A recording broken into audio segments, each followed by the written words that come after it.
አሁን ይሄ ሁሉ ነገር የተሰራው በቪኦ3 በሚባለው ቅርብ ጊዜ ጉግል በለቀቀው ኤአይ። እኔ አሁን ድንበር ላይ ነኝ፣ ግን ጦርነት የለም። ይህ እውነት እንደሚመስል አውቃለሁ፣ ነገር ግን ሁሉም ነገር በኤአይ ነው የተሰራው። እኛ እውነት አይደለንም፣ ኤአይ ነን። አንተን ለማሳሳት የተፈጠረ እንዲህ አይነቱን ነገር በኢትዮጵያ እንዳትመኙ ብዬ እመክራችኋለሁ። በዚህ በኩል መምጣት አልነበረብንም። መልእክቱ ከኢትዮጵያ ነው።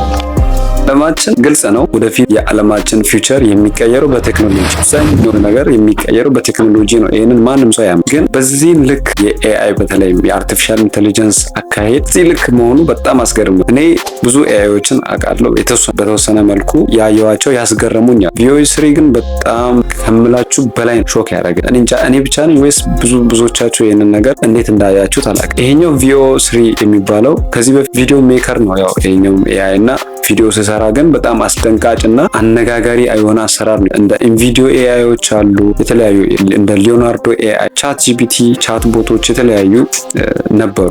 እነዛ ኤአይዎች ቪዲዮ ይሰራሉ። ቪዲዮ የሚሰራ ኤአይ አዲስ አይደለም። ግን በዚህ ልክ ቪዲዮ የሰራ የትኛውም አይነት ኤአይ እንደዚህ አይነት ክሬቲቪቲ ያለበት እንደዚህ አይነት የሰዎችን ስራ ወክሎ የሚሰራ ነገር እኔ እንጃ እስካሁን ድረስ አላጋጠመኝም። በጣም ስላስገረመኝ ኢንቪዲዮ ተጠቅሜያለሁ፣ ብዙ ቪዲዮ በኢንቪዲዮ ሰርቻለሁ። ግን ይሄኛው ከነ በቃ በጣም የሚለይ ነገር ነውና ምንድነው ይሄን ያህል የሚያስገርም ከዚህ ነገር ካላችሁኝ እስኪ ስለዚህ ኤአይ የተወሰነ ነገር ልበላል። አንደኛ ያስገረመኝ ነገር ከሌሎቹ ኤአይዎች ለየት የሚያደርገው በጣም ሪያሊስቲክ እንደምናውቀው አርቲፊሻል ኢንተለጀንስ የሚባለው ቃል ኤአይ የሰው ልጅ የማሰብ ብቃት ወይ የሰው የማሰብ አቅምን ሂውማን ቲንኪንግ ፓወር ሰው የማሰብ የሚችለውን ያህል የሚያስብ ሲስተም ማለት ነው አርቲፊሻል ኢንተለጀንስ የሚባለው በቀላሉ። እና አሁን ቻት ጂፒቲ ያስገርመናል ብዙ ነገሮችን በመስራት ምናምን።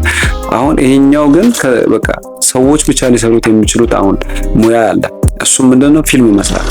በሰው ነው የሚሰራው ፊልም፣ ቲያትር። ይሄ ጥበብ ነው፣ ጥበብ ነው ራሱ ተብሎ በጥበብ ካቴጎሪ ውስጥ ያለ ነው። ይሄንን መስራት ከቻለ እንግዲህ አሁን ለምሳሌ የሆነ ጥያቄ ሳይንቲፊክ ጥያቄ ጠይቃችሁ ቻት ጂፒቲ ቢመልስ እሱ አያስገርም። ለምን? መጽሐፎችን ምናምን ጉግል ላይ ያሉትን ነገሮች አርቲክሎችን ሰብስቦ ከዛ ላይ ኦርጋናይዝ አድርጎ የተቀናጀ መረጃ ሊሰጣችሁ ይችላል። ይሄ በእናንተ ልክ ስታስቡት፣ በእኛ ልክ ቀለል አድርገን ስናስብ ከየት ያመጣል እንዳንል የተጻፉ ዶክመንቶችን ፐብሊሽ የተደረጉትን ምናምን ሪፈር አድርጎ ያመጣልናል ምላሽ። ይሄ ችግር የለም። ግን ሰዎች ክሬቲቭሊ እግዚአብሔር ፈጣሪ ሲፈጥር ለሰው ልጆች ብቻ በአእምሯቸው የሆነ ነገር ክሬት እንዲያደርግ የሰጣቸው ነገር አለ። እኛ ብቻ መስራት የምንችላቸው እኛ ሰዎች ብቻ ማድረግ የምንችላቸው ነገሮች አሉ። አንደኛው ማሰብ ነው። ሰው ማሰብ የሚችለው ሰው ነው። ክሬቲቪቲ፣ ፈጠራ፣ የአእምሮ ስራዎች የሰው ስራዎች ናቸው። ይህንን ነው አሁን ኤአይ እየወሰደ ያለው። ፊልም መጻፍ፣ ስክሪፕት መጻፍ፣ ልቦለድ መጻፍ የሰው ስራ ነው። ከዛስ ልቦለድንም ደግሞ ወደሚታይ ትወና መቀየርም የሰው ስራ ነው።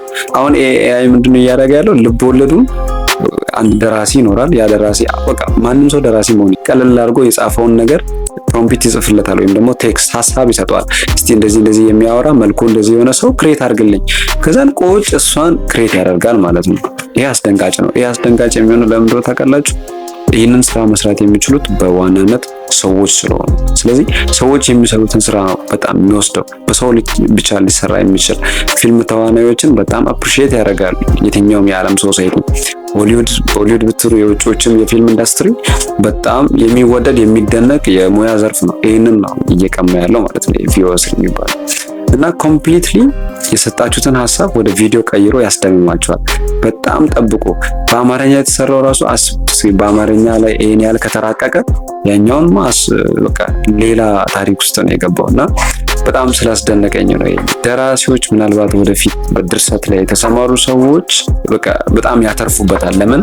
በዚህ በትንሽ ክፍያ ሀሳባቸውን ሰጥተው አሪፍ ከሆነ ድርሰቱ ቆንጆ ፊልም ሜክ ያደርግላቸው። ምክንያቱም አሁን በሰው አሰራለሁ ካሉ ተዋናይ መረጣ አለ፣ ከዛም ለካሜራ የሚከፈላል፣ ለኤዲቲንግ የሚከፈላል። ይህንን ሁሉ ነገር በአንዴ ይዘጋሉ በቀላሉ። በዚች ጽሁፋን ብቻ እነሱ ስክሪፕታቸውን የተጻፈውን ቆንጆ ስክሪፕት ሰጥተው ያለምንም ተዋናይ፣ ያለምንም ካሜራማን፣ ያለምንም ኤዲተር፣ ያለምንም ዳይሬክተር አንድ ደራሲው ብቻ ክሬት ያደርጋል።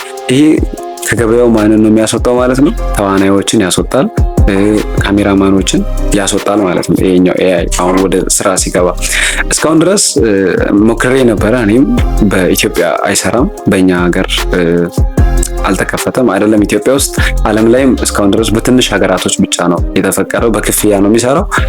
በዩናይትድ ስቴትስ ይሰራል እና በክፍያ ምናምን ወይም ደግሞ በፍሪ ፕላን ትንሽዬ ነገር መስራት ምናምን የምትፈልጉ ቪፒኤን አብርታችሁ አሪፍ ቪፒኤኖችን አውርዳችሁ የዩኤስ ሎኬሽን ሰርቨሩን እሱን ኮኔክት አድርጋችሁ መጠቀም ትችላላችሁ። የተወሰነ ቢያንስ ጋይድ ያደርጋችኋል። ከዛን ካርድ ምናምን ካላችሁ ፔፓልም ወይም ማስተር ካርድም በዛ ደግሞ ኮኔክት አድርጋችሁ ፍሪ ፕላኑን መጠቀም ትችላላችሁ። ክሬት ያደርግላችኋል የፈለጋችሁትን ሀሳብ። የቪዲዮ ኢንዱስትሪን ዜሮ ያደርጋል ወይ ሲባል ዜሮ አያደርግም ይመስለኛል። የቪዲዮ ኢንዱስትሪውን በጣም እንዲሁም ከፍ ያደርጋል። ግን ከፍ ሲያደርግ አንዳንድ የሚጎዳቸው ነገሮች ይኖራሉ። የራሱ የሆነ ሳይድ ኢፌክት አለው። ዩቲዩብንም ይጎዳል፣ ኔትፍሊክስንም ይጎዳል። ምክንያቱም ፊልም በሙሉ የኔትፍሊክስ ኢንዱስትሪ በራሱ ቀላል አይደለም እና ያንን ኢንዱስትሪ የማዳከም ወይም የማንገጫገጭ ነገር ይሰራል። ኦብቪየስ ነው። ዩቲዩብ ቪዲዮዎችንም ደግሞ ያው ሰዎች ክሬት የሚያደርጉትን ቪዲዮ በተወሰነ መልኩ የመሸፈን አይነት ነገር ይኖረዋል። ግን ዞሮ ዞሮ አሁንም እዚህ ላይም ሰዎች ናቸው ይሄንንም ኮንትሮል የሚያደርጉት። እስካሁን ድረስ ራሱን በራሱ ኮንትሮል የሚያደርግ ራሱን በራሱ የሚሰራ ሲስተም አልተሰራም። ግን በጣም በዚህ ሁኔታ ከቀጠለ እንደዛ አይነት ሲስተም ራሱ እንዳይሰራ ነው የምፈራው። ምክንያቱም ሰዎች እኛን የሚቆጣጠር ሲስተም ከመጣ እንግዲህ ከባድ ነው። ሰው የሚቆጣጠረው ሲስተም ሊመጣ ነው የሚሻለው እና ይሄ በጣም የሚያስገርም የቪዲዮ ኢንዱስትሪውን በጣም ከቨር ሊያደርግ የሚችል ኤአይ ነው ስላስገረመኝ። እሱ ውስጥ ቪኦ ቱም አሉ። አሁን ኢትዮጵያ ውስጥ ለምሳሌ አክሰስ በቪፒኤን ነው አክሰስ የምናደርገው፣ ግን ቪኦ ቱም ጥሩ ይሰራል። ግን ቪኦ ስሪ ነው በጣም አድቫንስድ የሆነና አሁን ቀደም ያያችሁትን አይነት ፊልሞችን ሜክ ያደረገው ማለት ነው። ሌሎቹ በጣም ብዙ ሰዎች ሞክረውታል። እዚህ ኢትዮጵያ ውስጥም ይመስለኛል አንዳንድ ዩቲዩበሮችም ሞክረዋል የተወሰነ ለመስራት ስለዚህ ነገር እና በጣም አስደንጋጭ እየሆነ መጥቷል ኤአይ ወገን። በዛው ልክ ማደግ ያስፈልጋል እኛም እና ብዙ ነገሮችን ከዚህ በኋላ በዚህ ይሰራሉ ይመስለኛል። የቪዲዮ ኢንዱስትሪውን በቃ በጣም ጨዋታውን ይቀይሯል። ማርሽ ቀያሪ ነው እና ብዙ ሰዎች ናቸው ስለዚህ ነገር በውጭውም ዓለም ላይ የውጭ ዩቲዩበሮችን በጣም ብዙዎቹ ሰርተዋል። ስለዚህ ቪዲዮ ፍሪ እንዴት ማድረግ እንችላለን የሚለው አብዛኛውን ቪዲዮ አይቻለሁ፣ ሞክሬያለሁ እነሱ በሚሉት ስቴፕ እና ኢትዮጵያ ውስጥ በጣም አስቸጋሪ ነው የሚሆነው። ኢቭን የኛን ኢሜይላችንን ራሱ በደንብ ላይ አይቀበልም በጭራሽ። ቪፒኤን አብርታችሁም ገብታችሁ የኛ ኢሜይል አሁን ለፍሪ ፕላኑ አይሆንም፣ ወደ ፕሮ መቀየር አለበት እና ፕሮ ሲባል በክፍያ የሚሰራ አይነት መሆን አለበት እና በዶላር ክፍያ ከፍላችሁ ምናምን የምትችሉ የተወሰናችሁ መጠቀም ትችላላችሁ። ከዛ ውጪ ግን አስቸጋሪ ነው የሚሆነው። ያው ምናልባት ወደፊት ይለቀቃል ብዬ ተስፋ አደርጋለሁ። በጣም ተወዳጅነት እያገኘ ስመጣ የተወሰኑ ደግሞ ፍሪ ፕላኖችን ያመጣል ብዬ ጠብቃለሁ። በጣም የሚገርም ኤአይ ነው። ግን በዚሁ አጋጣሚ ጥቅሙ በጣም ደግሞ የጎላ ነው። ቪዲዮ ክሬት ለሚያደርጉ ሀሳቡ አሪፍ ሀሳብ ኖሯቸው እቃ ለሌላቸው፣ ካሜራ መቅረጫ ለሌላቸው ሰዎች፣ ስቱዲዮ ለሌላቸው ሰዎች በጣም አሪፍ መፍትሄና አማራጭ ነው ብዬ ነው የማስበው። ሰዎች ሀሳባቸውን በነፃነት አሪፍ ቪዲዮ አድርገው ማውጣት ይችላሉ በዚህ ኤአይ በመጠቀም። ክፍያውም ደግሞ ይሄን ያህል ለፍሪ ፕላን የተቀመጠው ክፍያ ብዙ አይደለም፣ በጣም ትንሽ ነው እና እንዴት እንደሚሆን ግን በትንሹ ቼክ ለማድረግ ከፈለጋችሁ ጉግል ላይ ቪኦ ስሪ ብላችሁ ሰርች ታደርጉና መጀመሪያ ላይ የሚመጣውን ጉግል ዲፕ ማይንድ የሚል አለ። እዛ ውስጥ ገብታችሁ ትራይ ጂሚናይ የሚል አለ። እሷን መርጣችሁ ውስጥ ከገባችሁ በኋላ ይሄ ሁሉ ግን በቪፒኤን ነው። ቪፒኤን ካበራችሁ በኋላ ማለት እና ቼክ ማድረግ ትችላላችሁ ገብታችሁ። በጣም የሚያስደንቅ ኤአይ ነው። ቀጣይም የተለያዩ ኤአይዎች መምጣታቸው አይቀሩም።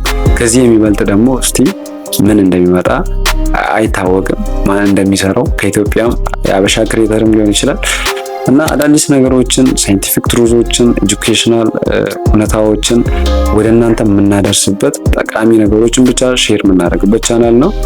ሰብስክራይብ በማድረግ ቤተሰብ እንድትሆኑ አሳስባለሁ። መልካም ጊዜ እላችኋለሁ።